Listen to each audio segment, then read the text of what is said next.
พอระแบกพื้นเมื่อนั่นเทียงนะสาวเทียงนะสาวหลายงัวแล้วควายแล้ว3-4ตัวมั้ง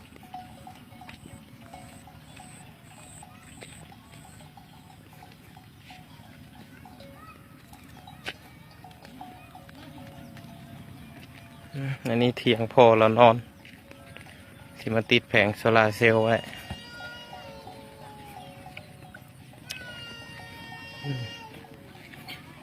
หลานก็ขี่ให้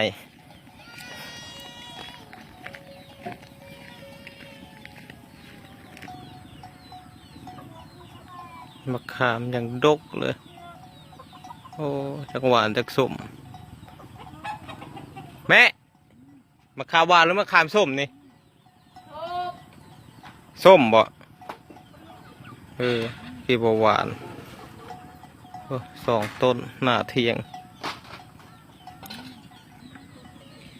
หนองซะเดี๋ยวจะไปเบิ่งหนองซะพอละจกไว้3-4 ปีแล้วมั้ง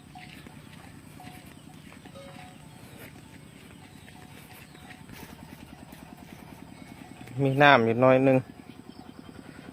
มีต้นกล้วยรอบๆกล้วยอย่างวะ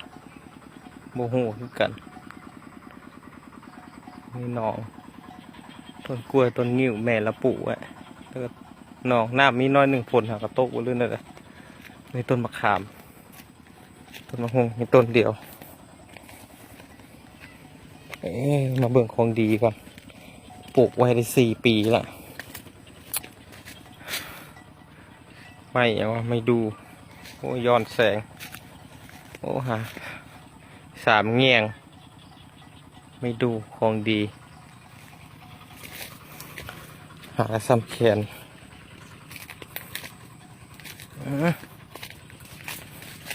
โอ้ต้นนี้ใหญ่กว่าปลูกไป3 ต้น3 ก่อนี่ก็3 เงี่ยงต้นนี้ใหญ่แห้งโอ้เขาท่า10 ปีใช่ไหมเบิ่งไหม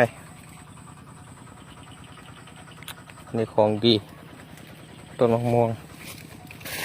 ต้นนี้2 เงี่ยงใหญ่แล้วต้นนี้พอละตอนไว้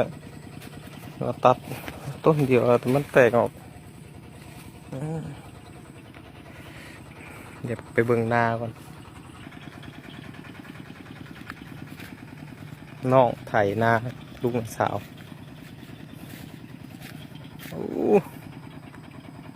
นามันนะเขตแดนพอดีพูดละนาเลยนะปากทงพูดละตะคานี่ไปเลาะมาพี่แล้วก็เลาะมาพี่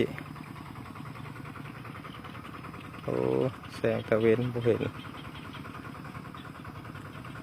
ย้อนแสงพูดนะเป็นฮอดคันฝ่ายต้นมะขามแล้วก็เลาะตะคาต้นไม้ต้นเนี้ยเลาะขึ้นเทิงอีกบ่อนเป็นฮอดเทิง